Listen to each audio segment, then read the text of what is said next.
Chuck Berry was denied entry to his own sold-out concert. What happened next was incredible.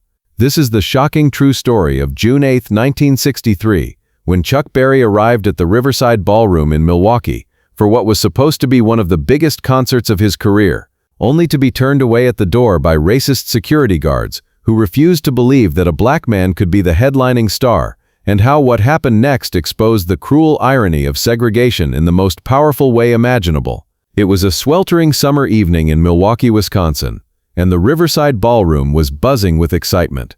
Chuck Berry's concert had sold out 3 weeks in advance, with over 3,000 tickets purchased by fans eager to see the man who had created hits like Johnny B. Good, Roll Over Beethoven, and Sweet Little 16. The venue was one of the largest in the Midwest, and this was being billed as one of the most important rock and roll concerts ever held in Milwaukee. The Riverside Ballroom had a complicated relationship with racial integration. While they were willing to book African American performers for the revenue they generated, the venue still maintained strict segregation policies that reflected the deep-seated racism of 1960s America. The building had separate entrances for black and white patrons, separate seating sections, and a management philosophy that treated African American entertainers as necessary evils rather than respected artists. Chuck Berry was at the height of his fame in 1963. His music had crossed racial boundaries in ways that most entertainers could only dream of, attracting devoted fans from every demographic and geographic background. His concerts were legendary for their energy, musical excellence, and Chuck's charismatic stage presence. But despite his international success and widespread recognition, Chuck Berry was still a black man in 1960s America, which meant he faced the same racist treatment that was imposed on every African American, regardless of their achievements or fame. Chuck had driven to Milwaukee from St. Louis in his Cadillac, arriving at the Riverside Ballroom around 7:30 p.m., about an hour before the scheduled 8:30 start time. He was dressed in his signature stage outfit, a sharp suit, polished shoes, and the confident demeanor of a man who had performed for thousands of audiences around the world. As Chuck approached the main entrance to the ballroom, he was carrying his guitar case and a small bag with his personal items for the show. The entrance was crowded with fans eagerly waiting to get inside, many of them talking excitedly about finally getting to see Chuck Berry perform live. But when Chuck reached the door, he was immediately confronted by 2 white security guards who blocked his path with expressions of suspicion and hostility. "Whoa there," said the larger of the 2 guards, a man named Frank Morrison who had been working security at the Riverside Ballroom for over 5 years. "Where do you think you're going?" Chuck looked at the guards with surprise. "I'm going inside. I'm Chuck Berry. I'm performing here tonight." Both guards laughed dismissively, as if Chuck had just told them the most ridiculous joke they'd ever heard. "Sure you are, buddy," Morrison said mockingly. "And I'm Elvis Presley. Listen, the colored entrance is around back. You can't come in through here." Chuck felt a familiar anger rising in his chest, but he forced himself to remain calm and professional. He had dealt with this kind of racism countless times throughout his career, but it never stopped being humiliating and infuriating. "I understand there's been some confusion," Chuck said politely, "but I'm Chuck Berry. I'm the headliner tonight. This is my show."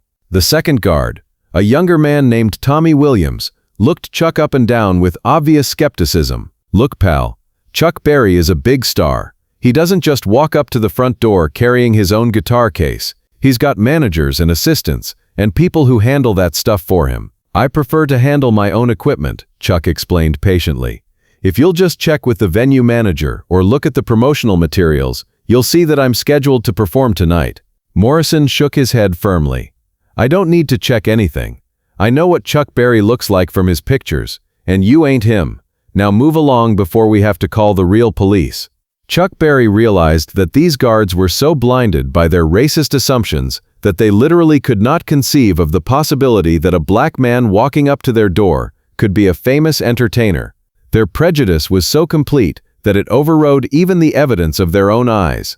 "I have identification," Chuck said, reaching for his wallet. "I can prove who I am." "I don't care what fake ID you've got," Williams said aggressively. "You're not Chuck Berry, and you're not getting in through this door. Use the colored entrance like everyone else." At this point, the confrontation was beginning to attract attention from the fans waiting in line.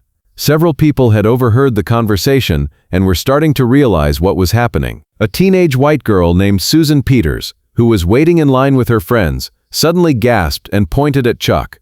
"Oh my God, that is Chuck Berry. That's really him." Her excitement was contagious, and other fans began to recognize Chuck and gather around, but the security guards remained unmoved. "These kids don't know what they're talking about," Morrison said dismissively. "They're just teenagers getting excited about seeing any black guy with a guitar case." But as word spread through the crowd that Chuck Berry himself was being denied entry to his own concert, more and more fans began to gather around the confrontation.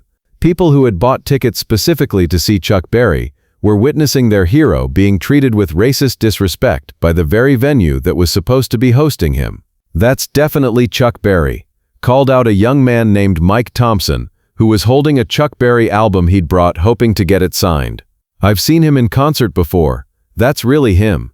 The crowd was growing larger and more vocal, but the security guards were doubling down on their racist stance rather than admitting they might be wrong. "I don't care how many of these kids think they recognize this guy," Morrison said loudly enough for everyone to hear.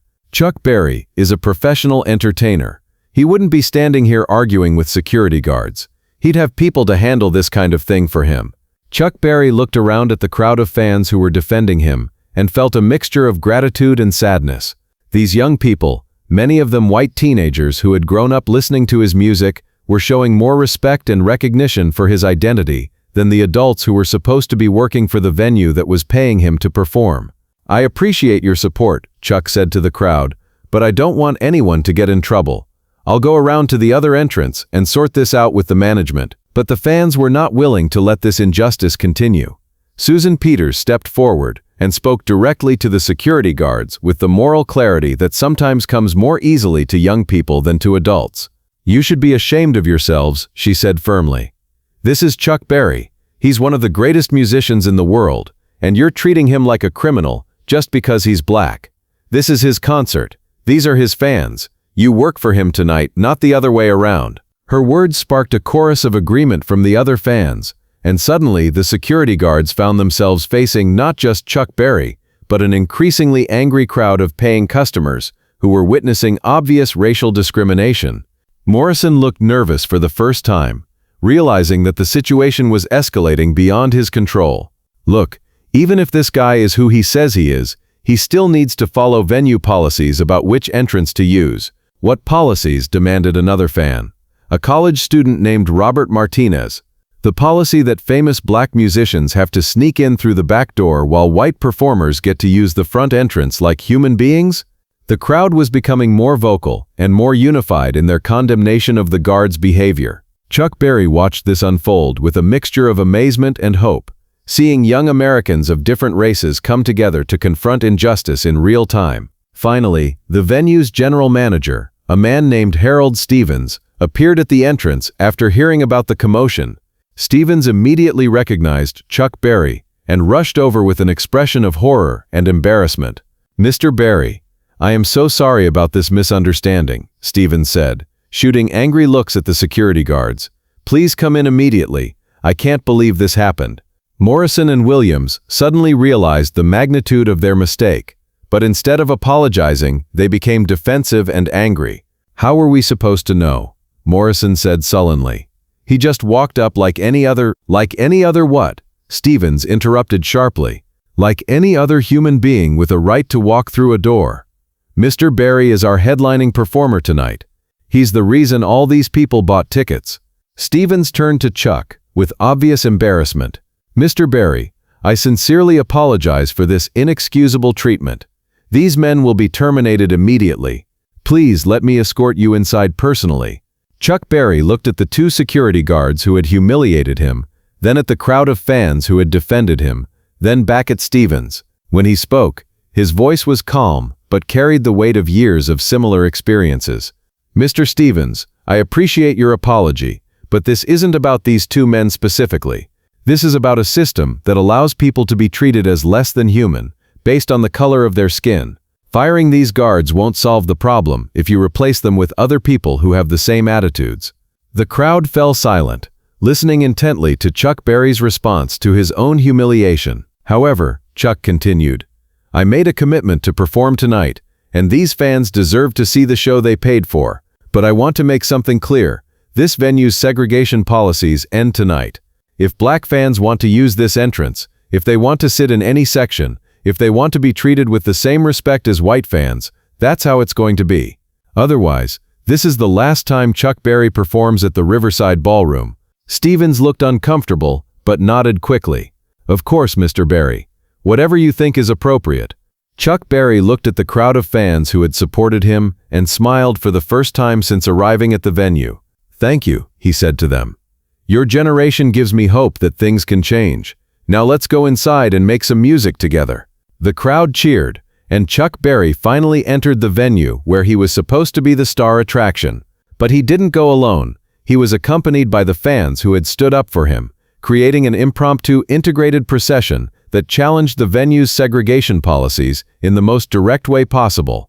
The concert that followed was one of the most emotionally powerful performances of Chuck Berry's career. Word about the incident at the door had spread throughout the venue, and the audience was energized not just by the music, but by the knowledge that they had witnessed and participated in a moment of real social change. Chuck Berry dedicated his opening song, School Days, to the young people who understand that music has no color, and that respect is something every human being deserves. The performance was electric, with Chuck Berry channeling his anger and frustration at racist treatment into musical energy that captivated the audience. But more than just entertainment, the concert became a celebration of the power of young people to challenge injustice and demand change. The incident at the Riverside Ballroom became one of the most talked about events in Milwaukee's civil rights history. Local newspapers covered the story, and the venue's humiliating treatment of their own headliner sparked conversations about racism that extended far beyond the music industry. Frank Morrison and Tommy Williams were indeed fired the next day, but more importantly, the Riverside Ballroom was forced to abandon its segregation policies or face boycotts from both performers and audiences. The venue's management realized that maintaining racist policies was no longer financially viable when their own customers were willing to confront discrimination. The teenage fans who had stood up for Chuck Berry became local heroes in the civil rights movement. Susan Peters, Mike Thompson, and Robert Martinez were invited to speak at schools and community organizations about their experience, and their courage in confronting adult authority figures became an inspiration for other young people facing similar situations. Chuck Berry often spoke about the incident in later interviews, describing it as both one of the most humiliating and one of the most hopeful experiences of his career. Being denied entry to my own concert was painful, Chuck said in a 1975 interview. But seeing those young people stand up for what was right gave me more faith in America's future than any civil rights legislation ever could. Music brought people together, but courage kept them together.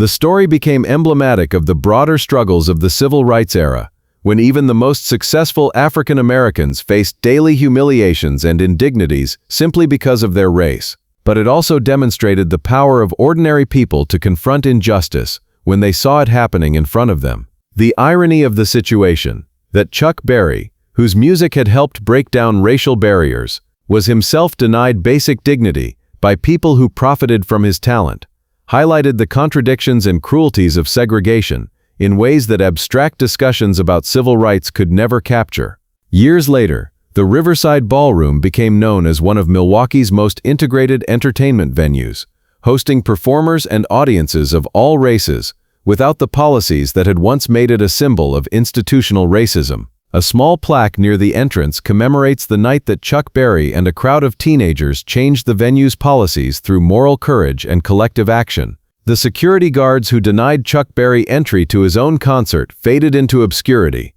but their actions became a teaching moment about how racism can blind people to obvious truths and lead them to commit acts of stunning injustice. Chuck Berry's music continued to bring people together across racial lines, but the incident at the Riverside Ballroom reminded everyone that changing hearts and minds through music was only the beginning of the work needed to create a more just society. The young fans who stood up for Chuck Berry that night carried the lesson of that experience throughout their lives, understanding that real change happens when ordinary people refuse to tolerate injustice, even when it would be easier to look the other way. Today, the story of Chuck Berry being denied entry to his own sold-out concert serves as a powerful reminder of both how far America has come in addressing racial discrimination and how vigilant we must remain in confronting prejudice wherever it appears. If this incredible story of racism, courage, and the power of music to unite people moved you, make sure to subscribe and hit that thumbs up button. Share this video with anyone who needs to understand how ordinary people can confront extraordinary injustice, and with anyone who believes that music and moral courage can change the world. Have you ever witnessed discrimination and found the courage to speak up? Let us know in the comments, and don't forget to ring that notification bell for more amazing stories about the moments when regular people became heroes.